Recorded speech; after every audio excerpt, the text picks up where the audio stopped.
Linda m'a regardé avec des larmes dans les yeux. Tu ne peux pas me quitter. Ça m'a fait rire. Chérie, il y a des centaines de filles comme toi qui me veulent. Passe à autre chose. Elle a fondu en larmes, puis elle est partie en courant. Le lendemain, Linda n'est pas venue à la fac. J'ai bientôt commencé à entendre des rumeurs disant qu'elle était partie vivre dans une autre ville. Enfin une bonne nouvelle. Au moins, ça voulait dire qu'elle ne me dérangerait plus. Je ne supportais pas des filles hystériques comme elle. Yo, je m'appelle Simon. Là, tu te dis certainement que je suis un vrai connard. Je ne nierai pas. Mais écoute d'abord toute mon histoire. J'ai un meilleur ami qui s'appelle Brian. On est potes depuis le lycée et allés à la fac ensemble. On était les gars cool qui se moquaient de tout et qui avaient une nouvelle copine toutes les semaines. Il y avait une fille dans notre groupe qui s'appelait Terry, qui était super prude. Elle était à fond dans ses études et elle travaillait à temps partiel comme serveuse dans un café. Un jour, on est allé dans ce café. Je venais de rompre avec Linda à ce moment-là et j'ai décidé d'essayer de pécho Terry. Je faisais comme d'habitude et d'habitude, ça marchait.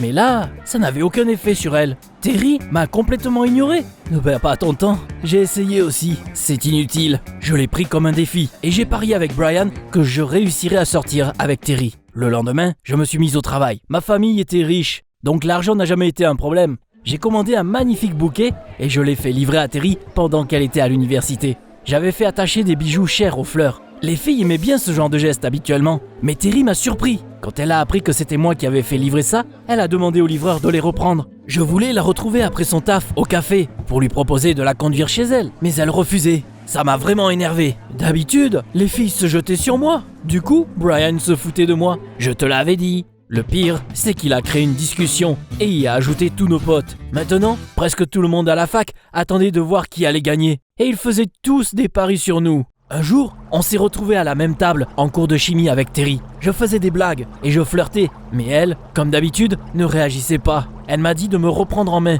et de me mettre au travail. Je me suis énervé. Non mais elle se prenait pour qui? Une princesse? J'ai commencé à mélanger des réactifs quand elle a crié d'un coup. Arrête! Tu ne peux pas faire ça!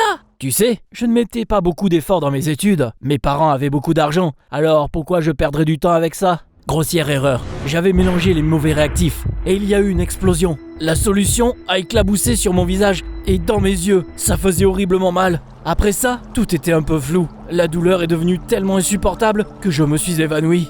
Quand je me suis réveillé, je n'ai pas tout de suite compris où j'étais. Il y avait un pansement sur mes yeux et j'entendais la voix de mes parents. On fera n'importe quoi, on paiera n'importe quoi pour que notre fils puisse voir à nouveau. Là, mon cerveau s'est arrêté. Comment ça, voir à nouveau? J'ai eu une pensée horrible qui a failli me donner une crise cardiaque. Le médecin a assez vite confirmé mes soupçons. Je suppose que t'as compris ce qui s'est passé? La solution avait brûlé ma rétine et j'étais devenu aveugle. Au début, je n'arrivais pas à y croire. Après ça, ils ont fait tout ce qu'ils pouvaient pour me traiter. Je n'avais aucune conscience spatiale et je me sentais tellement impuissant. Après quelques temps, j'ai été libéré de l'hôpital. J'étais censé me faire opérer une semaine après. C'était compliqué et risqué, mais ça me donnerait une chance de retrouver ma vision. Tout le monde était au courant de ce qui m'était arrivé. J'ai reçu plein d'appels de mes potes et des gens de ma classe. Ils ont essayé de me remonter le moral, mais je me sentais mal et j'étais déprimé. Un jour, Brian est venu me voir. Il m'a suggéré qu'on sorte pour oublier les choses. On est allé au café où Terry travaillait. J'avais complètement oublié notre pari après ce qui s'était passé. Mais Brian me l'a rappelé. Je souriais tristement. Si Terry m'avait rejeté quand j'avais encore ma vue, alors je n'avais aucune chance en tant qu'aveugle.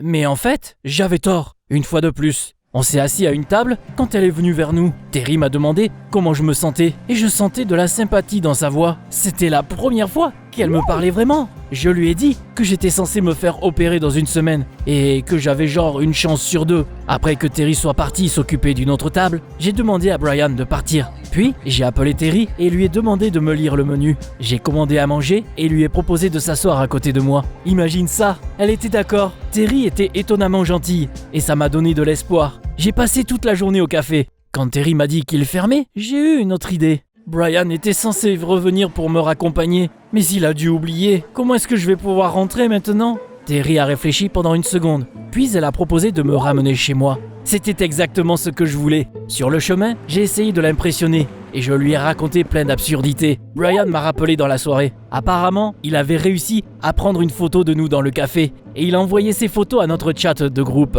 Tout le monde a recommencé à parier que Terry tomberait amoureuse de moi ou pas. Et j'étais stressé, mais en même temps, excité avant l'opération. Je voulais vraiment gagner le pari et je me suis dit que quitte à être dans cette situation, autant tirer le meilleur. Avec Terry, on a passé notre temps à s'envoyer des messages vocaux. Le matin, je lui ai envoyé un bouquet de fleurs et j'ai demandé à Brian de me ramener au café. Cette fois, Terry a gardé le bouquet, puis elle m'a même remercié. Je me suis assis à la table pendant un moment et j'ai fait semblant de me sentir malade. Terry a tout de suite couru vers moi et elle m'a demandé si elle devait appeler une ambulance. Je l'ai convaincue de juste rester avec moi. On a encore passé la journée à parler. Elle m'a même nourri à la cuillère quand il n'y avait plus personne. Et étrangement, je m'amusais bien avec elle. À un moment, j'ai eu soif. Terry était parti et j'ai décidé d'aller au bar moi-même. C'était vraiment compliqué parce que je ne savais pas où j'allais et je rentrais dans les gens et les tables. Je me suis même fait mal. Terry m'a vu et elle est venue vers moi. Puis elle m'a raccompagné. Je lui ai demandé pourquoi elle était aussi gentille avec moi. Sa réponse m'a surpris. Je me sens tellement coupable de ce qui t'est arrivé.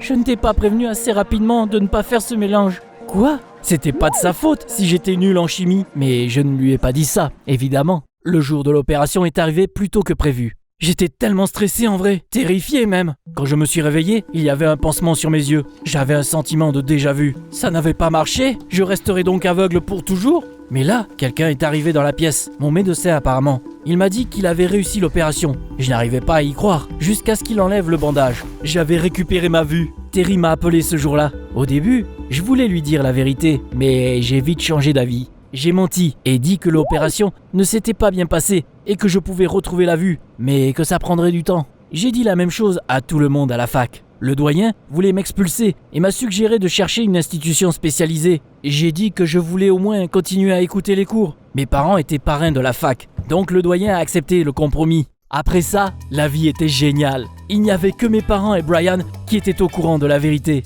Les autres avaient pitié de moi et ils me demandaient constamment si je voulais de l'aide. Brian faisait semblant d'être mon chien guide. Il était vraiment fort, presque aussi fort que moi qui faisait semblant d'être aveugle. Et les profs étaient plus gentils avec moi et ils m'expliquaient tout plusieurs fois. Mes camarades de classe partageaient leurs notes avec moi. Il y en a même qui les convertissaient en format audio. Après les cours, je suis retourné au café et j'ai tout de suite vu Terry. Elle a mené une assiette de hamburger à une table. J'ai tout de suite eu une idée.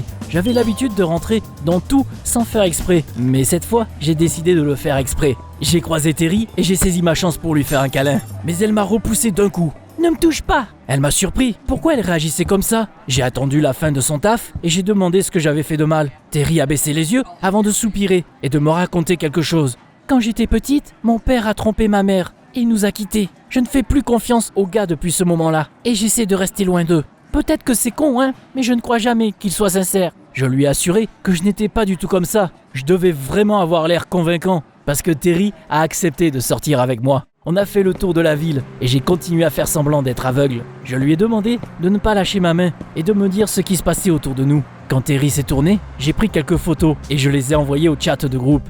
Après ça, la plupart de mes potes ont parié sur ma victoire. On se voyait tous les jours avec Terry maintenant. Je l'attendais après le travail et on allait faire des promenades. Un jour, notre relation a atteint un nouveau niveau. D'un coup, Terry m'a dit que je n'étais pas vraiment comme les autres gars. J'avais l'habitude de penser que t'étais juste un fils à papa gâté par ses parents riches. Mais maintenant, j'ai compris que je peux te faire confiance. Après ça, elle m'a invité chez elle. Elle vivait dans une petite maison à la périphérie de la ville avec sa mère. Terry m'a emmené dans sa chambre, puis elle a soudainement commencé à se changer. Elle avait une silhouette magnifique et j'ai pris quelques photos d'elle en douce. Et j'ai essayé de ne pas éclater de rire. Si seulement elle savait que je n'étais pas aveugle. Après ça, on est allé à la cuisine et Terry a réchauffé de la nourriture pour nous. Elle parlait de sa vie pendant le dîner. Et c'est là que j'ai compris qu'elle était vraiment géniale. Elle était à fond dans ses études, mais elle trouvait quand même le temps de travailler et d'aider sa mère. Ils étaient très endettés et elle essayait d'aider à payer. J'ai jamais eu à travailler aussi dur, moi. J'avais prévu d'envoyer les photos de Terry en train de se changer une fois rentré à la maison. Mais j'ai commencé à hésiter. Peut-être que c'était pas une bonne idée.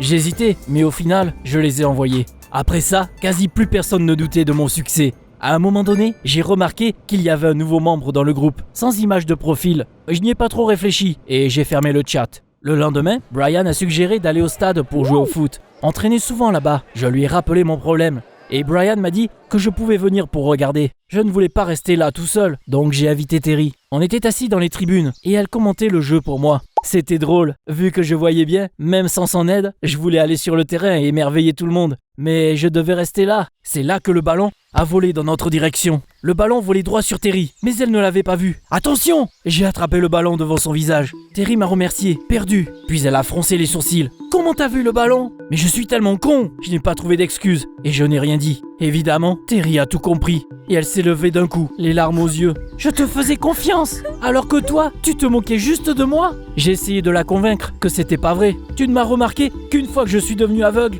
Après ça, l'opération a bien marché, mais je ne savais pas comment t'en parler. J'avais juste peur de te perdre. Je suis désolé. Terry a hésité, puis elle m'a regardé incrédule. En fin de compte, elle m'a dit qu'elle avait besoin de temps pour réfléchir. Elle est partie et je suis resté au stade. Brian est venu me voir et a souri. Alors, tu ne veux pas perdre le pari? Je n'ai rien dit. J'avais l'impression de planer. C'est là que j'ai compris que j'aimais vraiment bien Terry. Non, pas juste bien aimé. J'étais amoureux d'elle et je ne voulais pas la perdre. Le lendemain, sur la route pour aller à la fac, j'ai demandé à Brian de supprimer notre groupe. Il a promis de le faire, mais on a vu quelqu'un, Linda, la fille que j'avais larguée, arriver à la fac. Mince, elle était de retour. J'avais peur qu'elle allait encore s'énerver, mais c'était pas le cas. J'avais l'impression qu'elle ne m'avait même pas remarqué. Quand je suis revenu à la fac sans mes lunettes, tout le monde était super enthousiaste. Ils m'ont tous félicité pour mon rétablissement. J'ai retrouvé Terry en cours. Elle m'a regardé en silence pendant un long moment. Je pensais qu'elle allait me dire d'aller en enfer, mais elle m'a dit quelque chose d'incroyable. Elle m'a dit qu'elle avait bien réfléchi à tout et qu'elle était prête à me donner une autre chance.